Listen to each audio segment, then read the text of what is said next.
sleep with Oh somebody God. and they're pulling that quilt off you. But when Every she says time, it's every not, night. It's the worst. yeah. And then to get up and have to stomp on it and then And then you can't go back maybe to sleep. But like, oh, I'm awake now. Geez, thanks. this is when you need a second quilt. If you have to fight your quilt and eventually it agrees to cover you, Yeah, get a new quilt, man. I mean, it's worth the expenses. Go into town, have somebody make you a new quilt that isn't possessed. Why was it floating though? Was someone doing what's it called when you hold Feel someone nasty. under the covers? What's that called? I don't know, asphyxiation? What the hell are you talking about?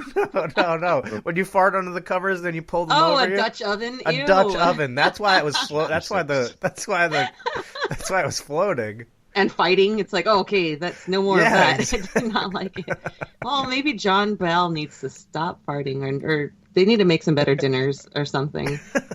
Good well, God. man, and and we're gonna guess it's hard to not compare this to the Jeff story, but a lot of this is completely opposite. A lot of people came to that to Cash and Scap and were always let down, but this thing is Mhm. delivering, man. Spoons are marching, china dishes are flying around, not breaking, chairs are doing somersaults and stuff. It's great. So let's go on and let's see. As an entertainment, declared another visitor, it was in a class of its own. Put it in New York, set it on Broadway, and you could sell tickets from now till kingdom come. But the Bells were not in show business, and they were appalled as people urged the spirit to do more than cause household objects to move. They wanted it to talk, to answer the dozens of questions they were dying to put to it. At first, there were no more than vague whispers, indistinct mutterings.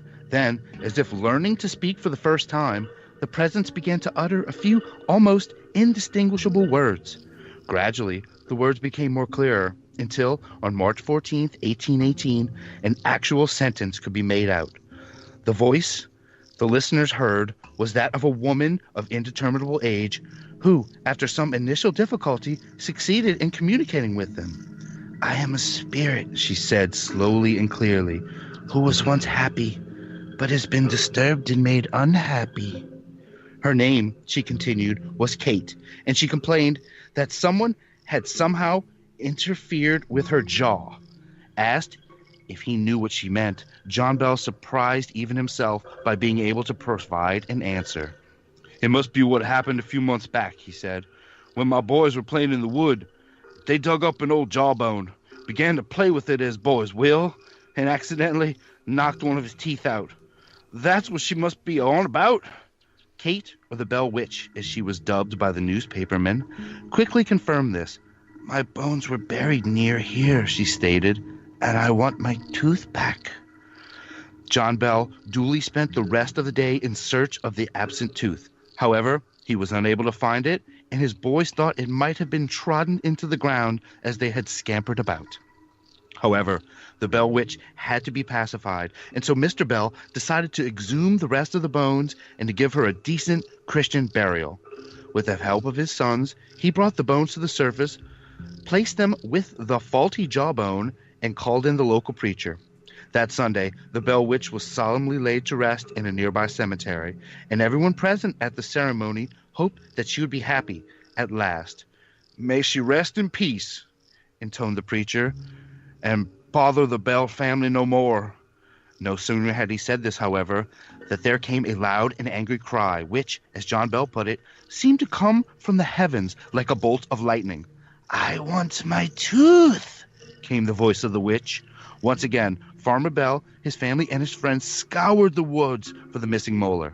Once again, the search was in vain. John Bell confessed this to the witch when she made her next vocal appearance, and her anger was like a thundercloud breaking over my head. I will see Jack Bell dead and buried in his grave, she shouted. I will murder him, but not until he has suffered. Wow. All this over a tooth. A tooth. And I mean, we've all lost teeth, you know. I feel like she's it's more than the tooth. I feel like she's just pissed off that she was disturbed to begin with. Like, even if they had brought her the tooth, I feel like she'd be like, yeah, I'm still gonna fuck with you though, because I'm pissed. They found her jawbone though. yes. Yeah. Okay, And, you it's know, just the tooth is I the only like thing that. that they couldn't find. Well, Yeah. the kids broke the tooth off. They were playing with it as boys will. As boys do. They love to play with jawbones. Like you pick up a jawbone, it's a lot of fun. You can turn it into like a slingshot or something. Like a boomerang. Yeah. Pass it. Man, I want to go play with one right now. Yeah, I would love a jawbone, but without the teeth, because you're just going to lose the teeth and then get somebody really mad at you. Jeez, it's too much to deal with. And it's such a, it's always like you picture a witch kind of like, missing teeth already. Man, she must have been a witch that actually really cared about her dental hygiene. And oh, no, the witches I see always have dentures, like a full smile, and they smile real big. And I guess that's why she's pissed off. She's like, well, great, now all the other witches are going to make fun of me because I'm missing a molar that nobody can see. Who sees molars? Nobody can see molars. But to go through the whole process of, finding the body, you think that would be a little more disrespectful, digging up the whole body. Yeah, they are actually working for this ghost I'll say ghost at this point. Whatever she is, yeah. Whatever she is, and she is pissed. She's saying, I will murder him, but not until he has suffered. And even though he's not the one who did anything wrong, so I feel like she's got this misplaced anger. She's pissed about something else. You know how women are. They're like, oh, it's fine. Everything's fine. It's something else. Something else is bothering her. Yeah. And she just wants to take it out on somebody. She's confused. She's definitely confused, yes. I think. Well, let's see what she's so peed about. Bell looked at his friends despairingly. Why? He asked in a choked bewilderment. Why me? But the witch didn't answer.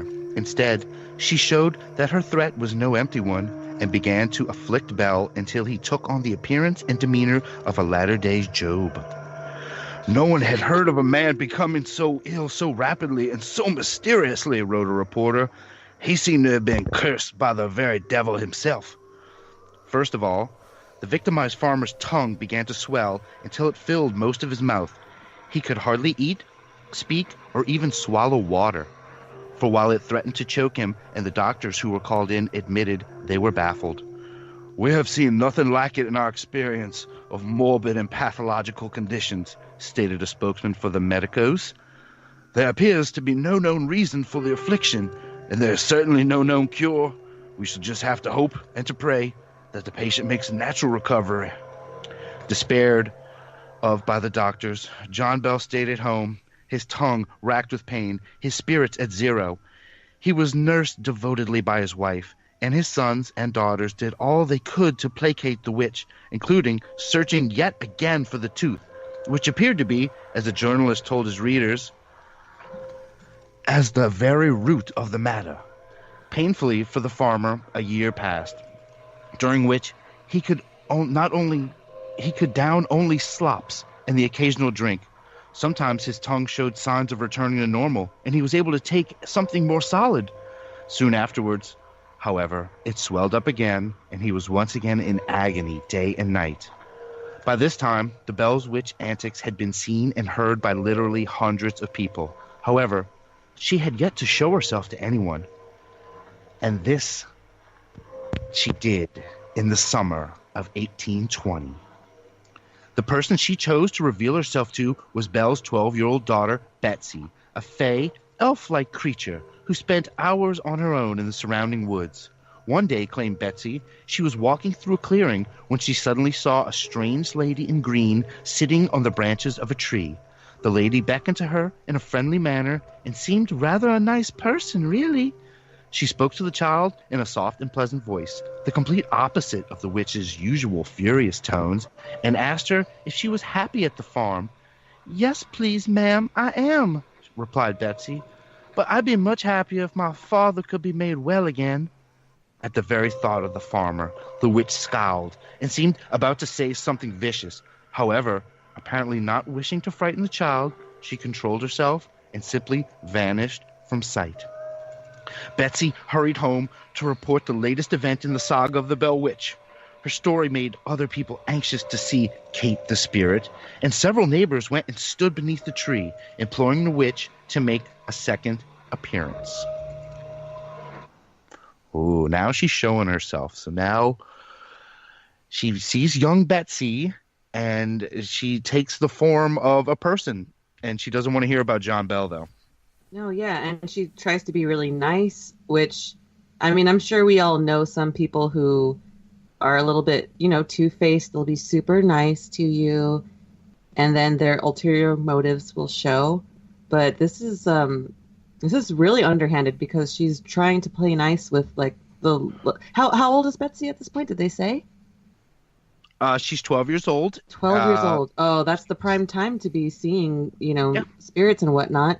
And so she's taking advantage of it. Clearly, so creepy because that it's only going to get worse for John, I imagine, because she got really mad when she heard his name.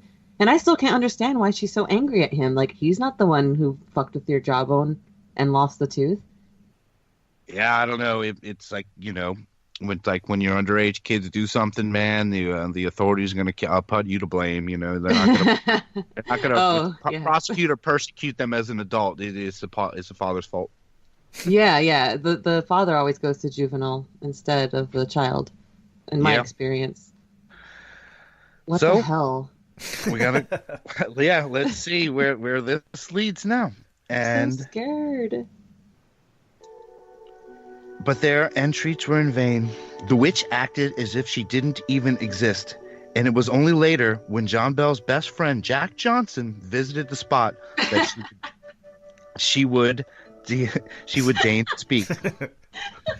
"Why do you hate John Bell so?" Johnson asked her. "What has he ever done to harm or pester you?" "Oh, you have a soft voice and a sweet tongue," replied the witch. "I shall call you Old Sugarmouth." What? "Then if you like me so much," continued Johnson, "won't you be courteous enough to answer my questions?" To this the witch made a reply of a sort. "I am a spirit from everywhere," she told him. "From heaven, hell, the earth. I am in the air, in houses, the place at any time. I was born millions of years ago. That is all I have to say to you, Old Sugarmouth." So, she continued to plague the Bell family. If John Bell's tongue got no worse, it certainly got no better. And various minor ailments, colds, boils, sore throats, and the like, struck Mrs. Bell and the children.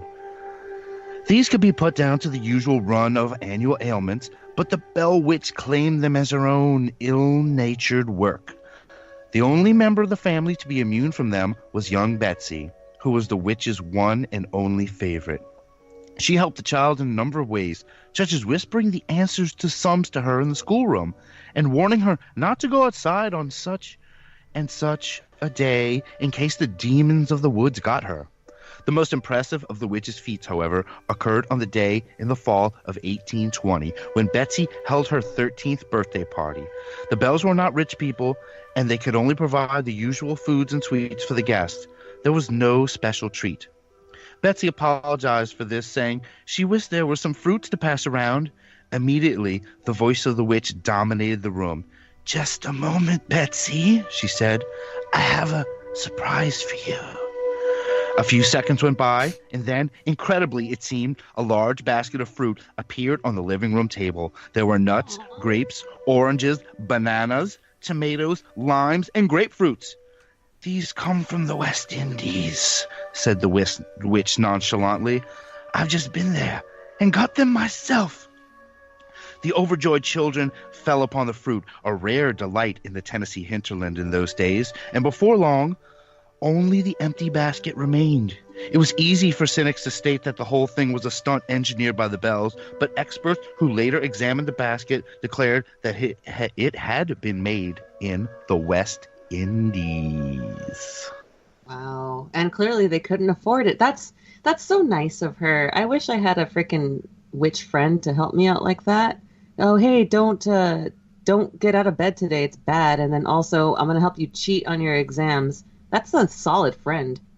I mean, not solid, but This is like a Teen Witch kind of movie, or like something, like. I love it. Yeah, I can totally see a mini, like a series being put out about that. This is like Sabrina type shit. Not the current Sabrina, that show that's out in the old Sabrina with what's her name? Melissa Joan Hart. Yeah. There you go. It would be, but then it gets all depressing when you go home and your dad's tongue is like.